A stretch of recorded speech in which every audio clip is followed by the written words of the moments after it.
Assalamualaikum warahmatullahi wabarakatuh. Perkenalkan, nama saya Fitra Manan dan rekan saya Wiga Auliga Gunardi. Kami dari kelompok 12 akan menjelaskan materi tentang komunikasi dalam organisasi. Pembacaan materi pertama yang akan dibacakan oleh Wiga.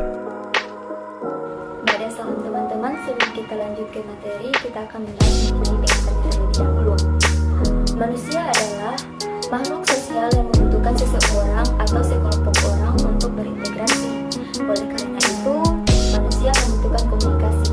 Nah, dalam berintegrasi, manusia akan membentuk kelompok-kelompok tertentu yang memiliki pembagian pekerjaan yang jelas atau organisasi.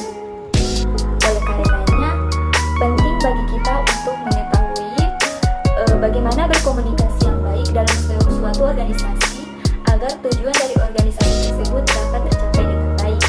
Nah, lanjut ke bagian pengertian.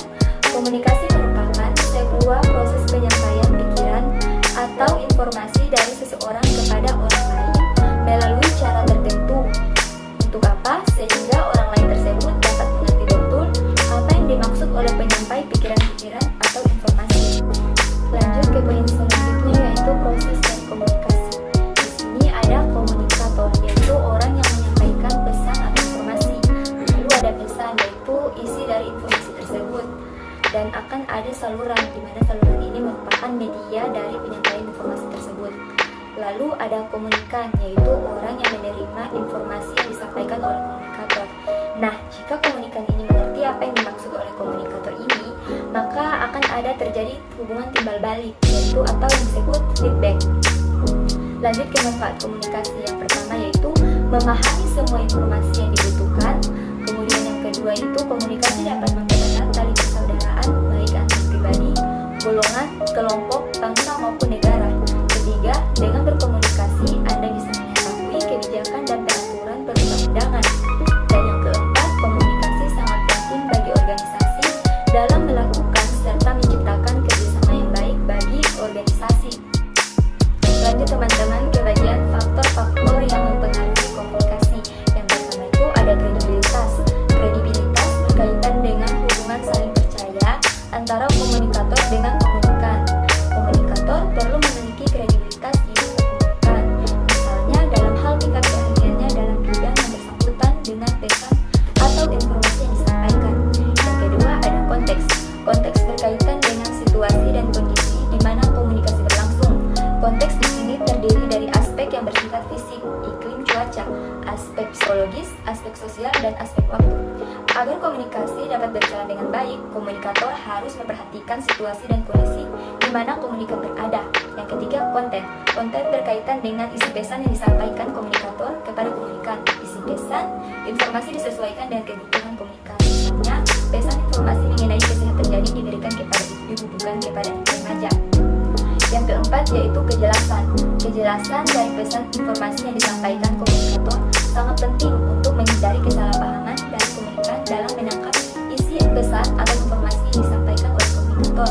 Kejelasan di sini mencakup kejelasan isi pesan, kejelasan tujuan yang akan dicapai, dan kejelasan kata-kata verbal yang digunakan, dan kejelasan bahasa tubuh dan nutur malu. Lanjut ke poin yang kelima, ada kesinambungan dan konsistensi. Pesan informasi yang disampaikan diperlukan agar komunikasi dapat dilakukan. Pesan perlu disampaikan secara terus-menerus dan konsisten. Pesan yang disampaikan sebelumnya dengan pesan selanjutnya tidak saling bertentangan. Contohnya informasi mengenai program KB 2 anak saja cukup dari pemerintah. Hal itu perlu disiarkan terus-menerus melalui berbagai media agar pesan tersebut bertanam dan dapat mempengaruhi perilaku masyarakat. Yang keenam ada kemampuan komunikan. Kemampuan komunikan berkaitan dengan tingkat pengetahuan dan kemampuan penerima pesan dan dalam memahami pesan yang disampaikan. Komunikator harus memperhatikan audiensnya dalam menggunakan bahasa baik verbal maupun non-verbal yang sesuai dengan dipahami oleh audiens. Lanjut ke poin yang ketujuh, yaitu saluran distribusi. Saluran distribusi berkaitan dengan sarana atau media penyampaian pesan. Sebaiknya komunikator menggunakan media yang sesuai dan tepat sasaran. Misalnya dengan menggunakan media yang telah umum digunakan oleh komunikan. Dengan begitu komunikasi tidak bingung dan komunikasi dapat berjalan dengan baik. Nah teman-teman, kita akan memasuki ke poin yang terakhir, yaitu mengenai teknik komunikasi. Yang pertama adalah berbicara efektif. Berbicara efektif artinya tidak bertele-tele dan tidak berputar-putar buat membeberkan suatu poin pembicaraan. Cepat, sempurna, lugas, serta dapat dimengerti sang lawan bicara. Kemudian ada berbicara penuh motivasi.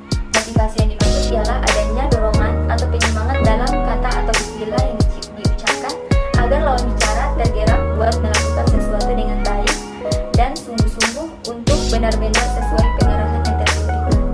Lanjut ke poin selanjutnya, yaitu berbicara buat mendapat perhatian.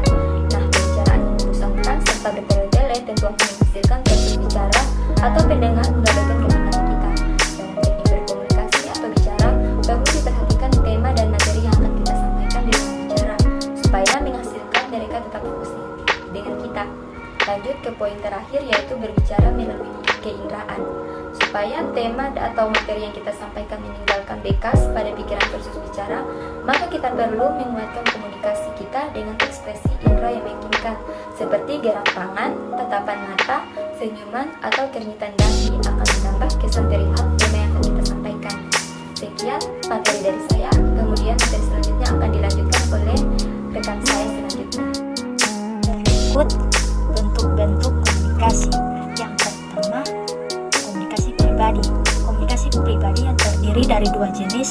Yang pertama adalah komunikasi intrapribadi, yang merupakan komunikasi yang berlangsung lama dalam diri seseorang.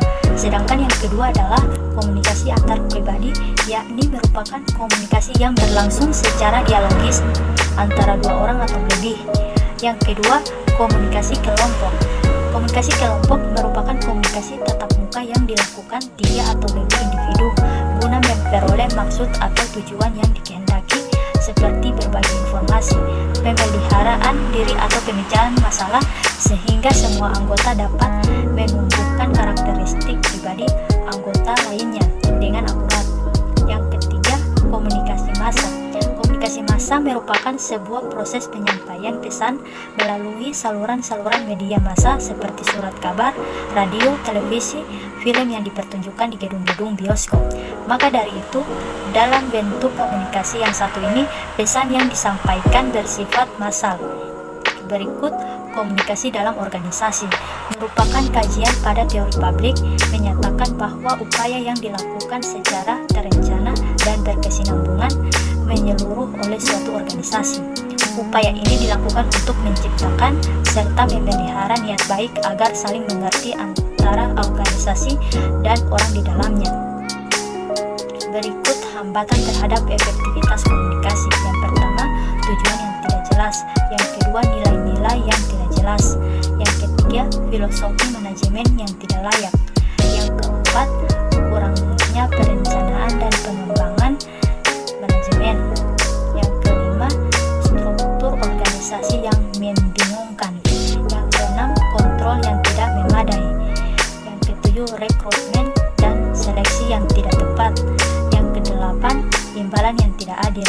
Yang kesembilan, training yang kurang. Yang kesepuluh, stagnasi personel. Yang kesebelas, komunikasi yang tidak berjalan lancar. Yang ke-12, tim kerja yang tidak berjalan baik. Yang ke-13, motivasi rendah. Yang ke-14, kreativitas rendah. Sekian penjelasan dari kelompok kami. Semoga bermanfaat. Assalamualaikum warahmatullahi wabarakatuh.